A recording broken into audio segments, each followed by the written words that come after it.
146. We're talking My Heritage Through My Food with Jasmine Sheth of Tasting India in Chicago, Illinois. This is part of the In the Weeds Menu Meeting Fall 2021 campaign. You know, we're omnipresent, so you're seeing video casts from chefs that are part of these virtual heritage dinners, which is what we're going to be talking about today. We got video casts with Halo orgs that are doing amazing work to support the mental, financial, and physical health of hospitality workers. Elle will tell us a little bit more about that. Clubhouses, articles, Instagram takeovers, memes, TikTok videos, anywhere, in any way that people across the hospitality industry are communicating. You will find us there throughout this campaign. This is week 2 of 4. All right, with no further ado, I want to bring in Elle Jarvis from In the Weeds. Elle, good to see you. Hi, Jensen. Nice to see you. Yes, we're going to see so much of each other. We've already seen a lot of each other. Every conversation we had has been amazing. Good people connecting with good people is your superpower. So I appreciate that. And I'm going to continuously embarrass you by saying that, because I think it's absolutely true. And today is another representation of that. Before we get to talking with Jasmine, talking about these virtual dinners, give us the quick overview of In the Weeds, and then specifically kind of this campaign, Menu Meeting Heritage Dinners. Kind of connect the dots for us. Sure. So In the Weeds, we are a national 501c3 public charity. Our mission is to champion the physical, financial, and mental health of the hospitality professional.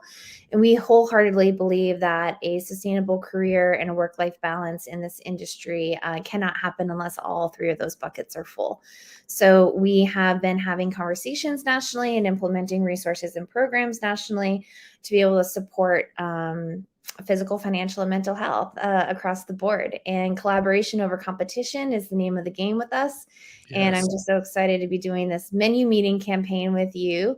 Really diving into some of these conversations. Heritage Dinner is our marquee fundraising event that we hope to raise enough funds to drive our work through 2022. And, you know, having these conversations before the event, a la a traditional menu meeting, going into traditional service has been really fun to get to know everybody a little bit more intimately and hear their stories. Yeah, because the dinner, we talk about this on Best Served, food is just the proof that you are who you say you are. Mm-hmm. And who you are and your story and your journey, like that's the stuff that gives us the feels. That's what we really want. And sometimes we get so caught up in the minutia of what we do and how we do it. And you're only as good as the next plate up, and leave your shit at the door, smile as part of your uniform. All of those things play into a lack of physical, financial, mental health. I think I can mess up the order. I got to get it together. Physical, financial, mental health of hospitality workers.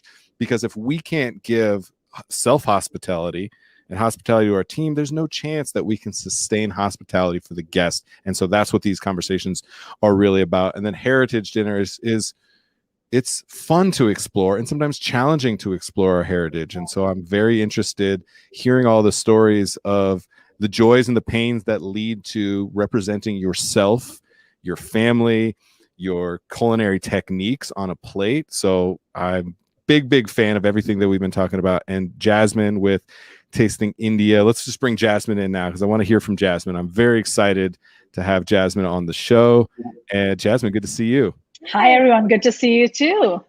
All right. So coming to us from Chicago, we talked a little bit before, been in Chicago since 2017, came from New York before that. So give us a little bit, even where are you from originally? Give us the trajectory, kind of your personal path and the culinary path as well. And then we'll talk heritage, we'll talk the dinner and get into it. Yeah, sounds good. So originally I'm from India. I grew up in Mumbai and moved to the US, specifically New York, New Jersey area for graduate school. So back in 2003 now. Wow, that seems like years ago. But like every good Indian daughter, I went to graduate school for my MBA, got a double master's degree, made my parents proud, did the corporate job, circuit, worked in advertising for many years in New York. And, I think towards the last few years that I was in New York, I always felt something was missing. Before I moved to Chicago, like a few years before I moved here, I ended up getting laid off from an advertising job and was just kind of trying to figure out what I wanted to do next. And, the stable paycheck and stuff was like obviously so attractive. So I knew I wanted to go back to corporate, but I also knew that I needed something at least to start on the side to kind of keep me interested in life in general. Sure. And so I started cooking for friends and like having dinner parties with no sort of specific aim or goal of like doing this on a commercial scale. And then that was the time where there was like a huge boom in sort of these online sort of meal delivery platforms and hire a private chef online and things like that. So I started working with a couple of these online platforms, and that kind of really blew up to the point where I was like working 5 days a week at a corporate job, and then every weekend doing like 2 or 3 events out of a small Manhattan kitchen, if you can true imagine side hustle. the struggle. Yes. Yes. And then in 2017, I was very, very fortunate to actually be a recipient of the James Beard Foundation Women in Culinary Leadership Grant, which basically was granted to, I would say, I think maybe about 20 or 24 female chefs across the US. Each of them would be paired with one restaurateur who, obviously was very successful in their own right. And it would be sort of this externship where you could choose whether you wanted to learn about the restaurant industry in the back of the house or front of the house, or what have you, or events, or whichever areas interested you in. I had never worked in a restaurant before, so this was like completely new for me. And not to mention that the opportunity was not in New York, it was in Chicago. So I literally had to move in like 2 weeks. I had to pack one suitcase, move in 2 weeks. It was a city I had never been to. I didn't know anyone here. So my first weekend, we were in a hotel room trying to, like, my sister came with me, and we ran around the entire city trying to look for like sublets and apartments to stay in. And it was the Chicago Marathon weekend. So literally everything that could go wrong was going wrong, basically. Wow. But that was basically the start of moving into what a way to the acclimate hospitality you. field. For better or worse, getting thrown into the fire like that is the unfortunate norm of this industry. So you learned a lot about being in the hospitality industry just by the fact that you had to upheave your entire life and make this massive shift. So I can appreciate that. A couple things I want to unpack from what you said, because that you highlighted a very classic first generation immigrant story scenario, right? Where it's like, you have to go, education is the unlock to potential, to the American dream. You have to be a doctor, you have to be an engineer, right? You have to be somebody who comes out of your double masters with 6 figures to have achieved something. And so that can be a struggle often. Then, even if parents say work a blue collar job and said, I worked hard my entire life so you wouldn't have to do this. And then you see sometimes people come back to their heritage, they come back to the connections around the table, the foods that made us feel like we were at home. And sometimes there's immense pressure within the family to not go on this path. So I'm very interested, what was it like when you said, I'm going into this field that doesn't hold a lot of gravity in the Indian culture, right? As a professional. So break that down for us a little bit. I'm very interested in what the family interactions were. Yeah, and as you were asking me these questions too, and I've been kind of reflecting the last couple of days, reflecting back on my sort of journey from, growing up in Mumbai to going to grad school to doing the corporate stuff. The more I think about it, the more I feel like I have been in the most fortunate circumstances. And I know that that's a privilege to say that too. But, I've been so lucky to have a family that is completely 100% supportive of what I want to do. Great. More so, and have more confidence in me than I ever have had in myself, right? So in 2017, when I had this opportunity to change careers and move to a whole new city, make maybe a fraction of the money that I was making, it was my parents and my sister and my partner who were the driving force behind me making that decision and saying, okay, yes, I'm going to do this. Because I was always the one that was doubting myself. And I was like, I don't think I can do this. It's like too much out of my comfort zone. I'm not making any money. And, being in that sort of corporate rat race, that becomes sort of your daily dialogue is the money. How much money are you making? How much are you saving?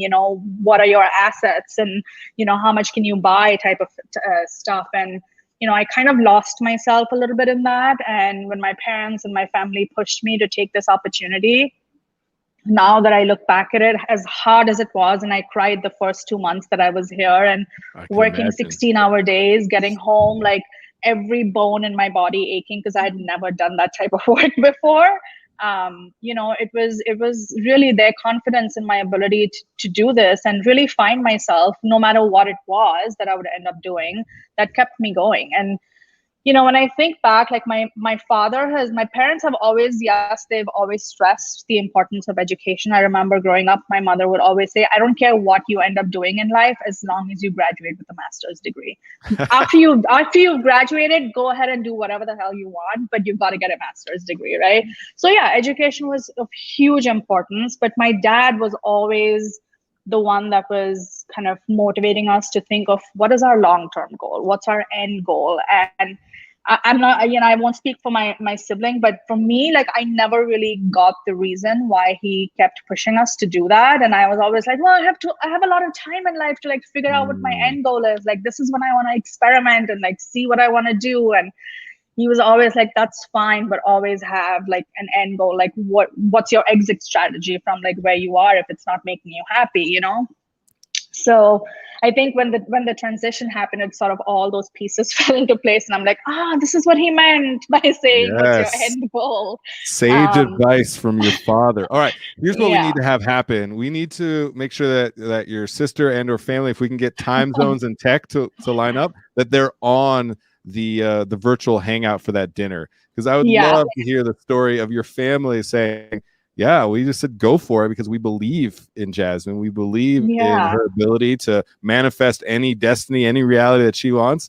And I appreciate what you said, because self-worth and self-doubt is something we grapple with so massively in this industry. Absolutely. And we, I mean, that's our mission, is to amplify the worth and work of those who feed their community. The work is hard. The worth is the hardest part of what we do, because there's this polarization of food can change the world, and it's just food. Like, it just goes here. So like, we grapple with that and we struggle with that sometimes. Elle, I saw the reaction that you had when she's talking about every bone in Jasmine's body hurting 14, 16 hour. How does that feed into, amazing story, by the way. I know, Elle, we were both moved by Jasmine's trajectory and journey, but that part of it, Jasmine, like, getting into the industry in that way, it's something we're trying to break the norm of that type of pain to get initiated.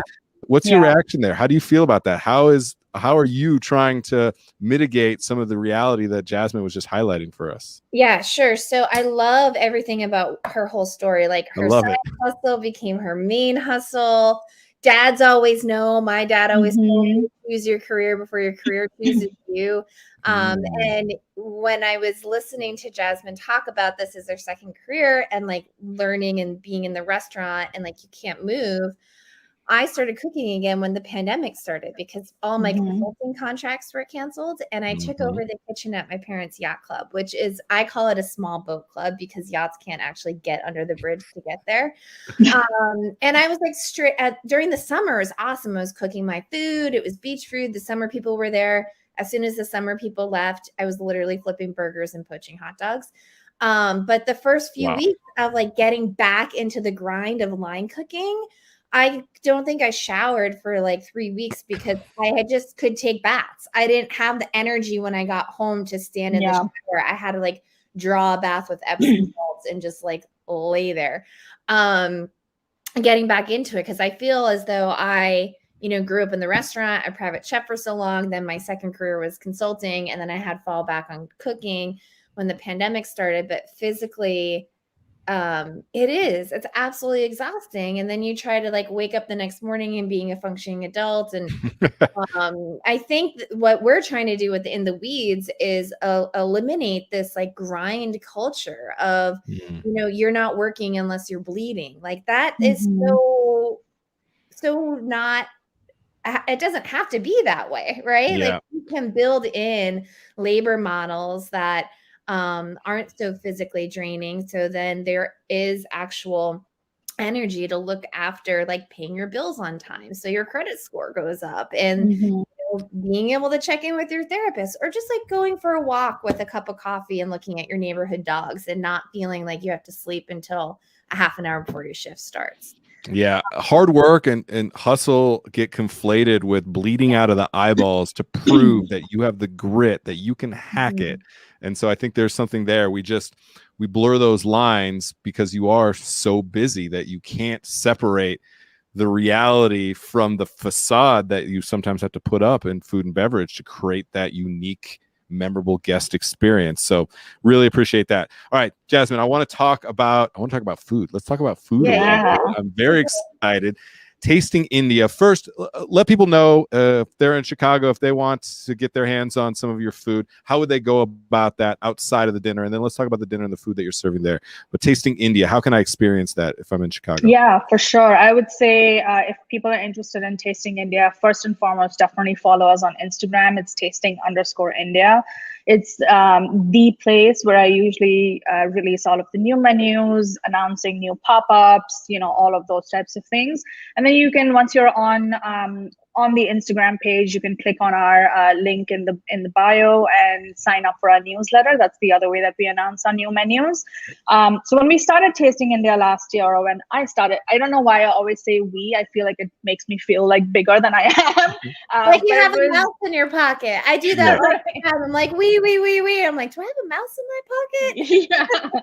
Yeah. And I have to like train myself now to, consciously like say I, and there is a place for we, because obviously, I couldn't have gotten where I am with Tasting India without the help and support of a lot of people. Sure. But for the longest time when I started Tasting India, I would say for the first 6 months, it was literally just me. I was creating the menus, I was posting, I was doing the social media marketing for it. I was sourcing all of my ingredients. I was prepping and cooking all of them. I was packaging them. I was slapping labels on each and every container, right. And I was delivering all the meals. So it was a lot. It was like a 70-80 hour work week, I would say, and it just never stopped. I would like sometimes wake up at 3 a.m. with a list in my head being like, shit, I didn't scratch this off the list. I need to get it done now. Oh yeah. So that's how it started. But the concept was really trying to highlight different Indian regional cuisines, right? So, okay. Indian cuisine has not had its moment like, other sort of ethnic cuisines, which are in the mainstream now. What people know and understand about Indian cuisines is probably your $9.99 lunch buffet of sure. curries and stuff. And nothing wrong with that. Those are delicious dishes, but that's not all that Indian cuisine is, right? Like when I grew up, my parents instill that sort of sense of adventure in every single way, right? Travel, eat different things, meet different people, have the hard conversations, all of those types of things. And that's what I want reflected in the Tasting India meals. So each week we highlight a different region of India. We build out what we call a thali. A thali is really literally translated as a round platter of food in India with multiple components. So the most elaborate thali right. could have as many as 25-30 components. The most minimalist thali can have as much as 3 components, but it's always a few different things that go together as a whole meal. And so our thalis almost always have about 5 components, and then we have additional add-on dishes that are outside of the thali concept that you can add on to your order and stuff as well.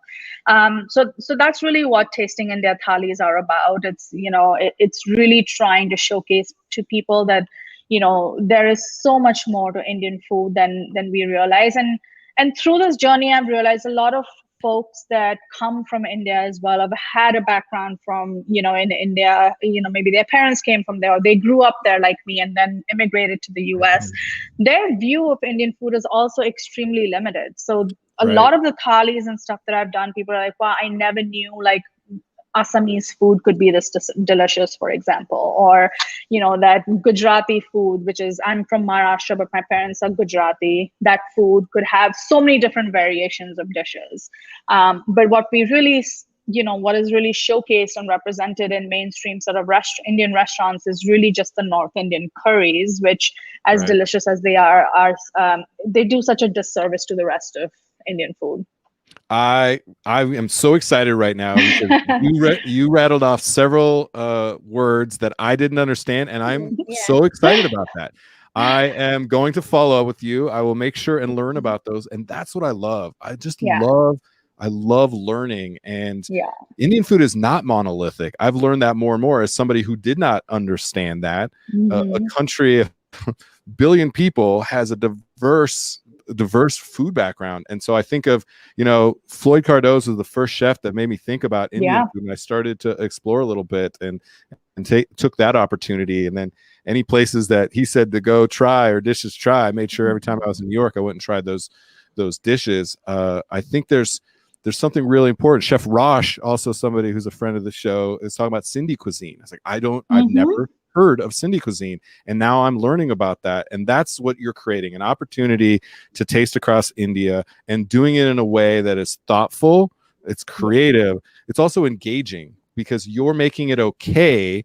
Like, even for me as a student of culinary, to admit that I don't know what you just said is important, because sometimes we get so caught up in like, oh, I know everything about food. Oh, I've had Indian food. We don't open ourselves up to learning more and more and more. And so we just order the thing that's the safest. And you see that play out in cultural food as well as just American food.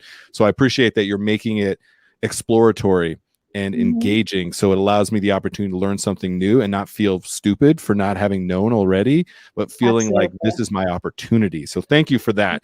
I want to take the last couple minutes. Elle, please give us the stats on the dinner. When is the dinner? How do I get to it? I need everything that Jasmine's talking about in my life. If I'm in Chicago, which now I wish I was in Chicago. And then Jasmine, I want to take the last couple minutes and have you tell us about the specific menu. But Elle, how do we get connected with the dinner? Sure. So this is the Central Standard Time, which will be the second dinner that we do. So everybody's in for a treat because we'll get all the technical kinks out on the first one. It is on October 17th at 6 p.m. CST. You can go to our website or the link in our Instagram bio, www.intheweeds.us/let's-party. Smash that get my ticket link. You click on Chef Jasmine's, you can see the whole menu, and definitely check out Chef Melissa from Alma in New Orleans will be part of this dinner as well. So if you're in New Orleans, you're cool. We're gonna have Chicago, New Orleans. We have some India. Like, I am so excited about this. It's going to be real. It's going to be a great event. You can add on a shaker and spoon tidy martini kit. You can order a bottle of Junipero gin to make those martinis with right on their website. Use code INTHEWEEDS. It's 10% off. It's free shipping straight to your door. You can add on a supplement of Cha McCoy's Communion Caviar if you want to elevate the experience. And if you're not in Chicago and you're not in New Orleans and you just want to be a part of this conversation, you just donate $5 and you get the link and come hang out with us and have dinner with us on the internet. You can tell Jasmine's going to tell some great stories that evening about all kinds of things. And if we get the family on, it's going to be out of control. We're definitely going to try to get them on. Yes, right. My parents get a huge kick out of this type of stuff because they hear their name being mentioned and they hear me saying that they were right. So. Two things parents love: seeing their children win at life and being acknowledged for the fact that that was all me. I made sure that Jasmine was ready for this venture in life. So I appreciate that. Yeah. All right. 3 courses to taste through India. Where are we tasting in India? And what are the dishes that you're going to be representing for this dinner? Yeah. Absolutely. So this was a menu I was super excited to put together because it ties in sort of, my childhood, all the memories I grew up with. My mom is the youngest of 11 brothers and sisters. So needless to say, all of our holidays were centered around food with like 6 or 7 aunts cooking the most delicious food that I've ever eaten. And they were definitely 25 items around the tally because for sure. Everybody had to show off their favorite dish. Absolutely. Yeah. And it's like multiple courses that are all eaten together, a little bit of everything. So it just all comes together really, really well. So I wanted to showcase that in this menu. Is it a little bit competitive? Okay, I kind of figured. I love Yeah, it. at the end of the evening, your favorite aunt will sort of come to you and nudge you and be like, you need to like make a speech about my dish today. And Especially now that it you're was the famous American chef in America. Now you have even hardly, more clout. but yeah, it was definitely fun times. But what I wanted to highlight for the menu is sort of my background, right? So I'm a Gujarati. Gujarati is sort of a specific sort of religious sect, I guess. And one of the things that we eat in our cuisine at the start of the winter or the autumn is this dish called undhiyu, and it's basically a mix of like different sort of fresh seasonal root vegetables and this really sort of savory, unctuous green garlic, coconut, and cilantro masala. It's all cooked together in that, and it's just out of this world. And it's really just eaten during the winters, because in the winter you want to, the concept behind the dish was it has a lot of fat in terms of oil, the coconut and all of that kind of stuff. Sure. And the reason behind that is in the winter you need to sort of insulate your body and protect it from the cold, and so all the fats help you do that. So your cooking tend to have more coconut fat than say ghee and more. It has a little bit of everything. So really, depending on the region of India that you're talking about, the fat used will differ. So in the south of India, they use a lot more coconut oil. Okay, gotcha. In the south, tends For to be us, for tropical. Gujaratis, it's a lot of ghee. But this specific dish has ghee as well as coconut. So best of everything. Both, all the fats. It has all the fats. I know Elle's excited about that dish because Elle talks about being obsessively seasonal. She is obsessed about it. So I could tell with the root vegetables and all the fats. My brain's right now. I'm like, it's gonna rain tomorrow. So there's this huge sumac tree right down the street from my new little shack on the beach, and I'm like, I gotta get to that sumac tree before it rains tomorrow, because then they're just gonna be toast for the rest of the fall. It's excessively seasonal. All right, so what else is on the menu? What else can we expect? And then for dessert, we're doing these really sweet creamy saffron truffles that we call peda. Peda can be made out of literally anything. We make pedas or truffles, like round balls, out of whole wheat flour. We make them out of pineapple. We make them out of semolina. A huge number of variety in that. But these saffron pedas are made with koya, which is basically the product that you get from boiling milk down for hours on a really low flame. So the milk almost becomes like a creamy solid.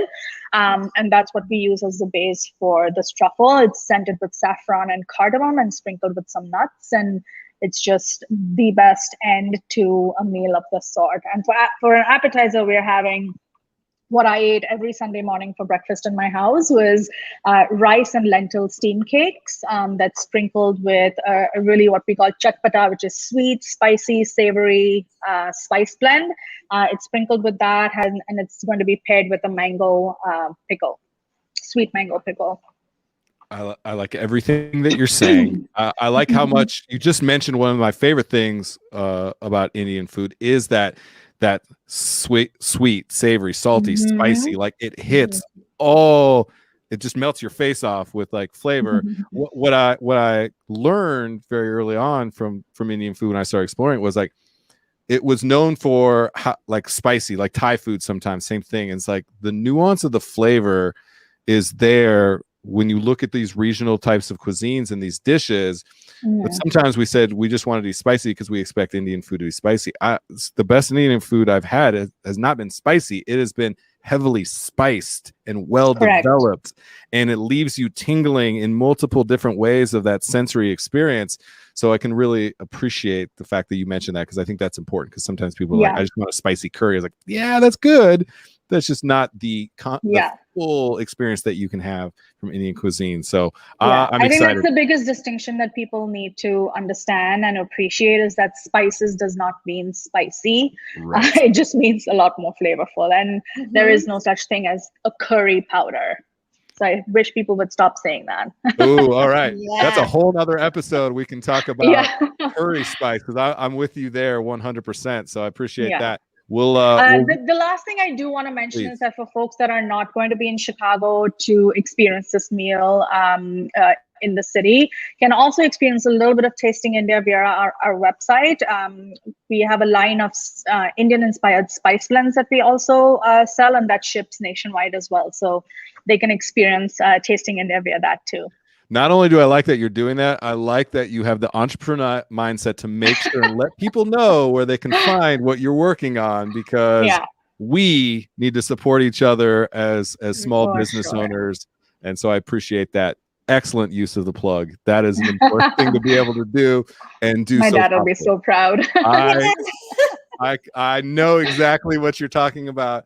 Jasmine Sheth of Tasting India in Chicago, Illinois. Thank you so much. Looking forward to your dinner. Appreciate you. We'll let you go. Jensen, Elle, thank you so much for having me. Thanks for being here. Yes, Jasmine Sheth. Awesome.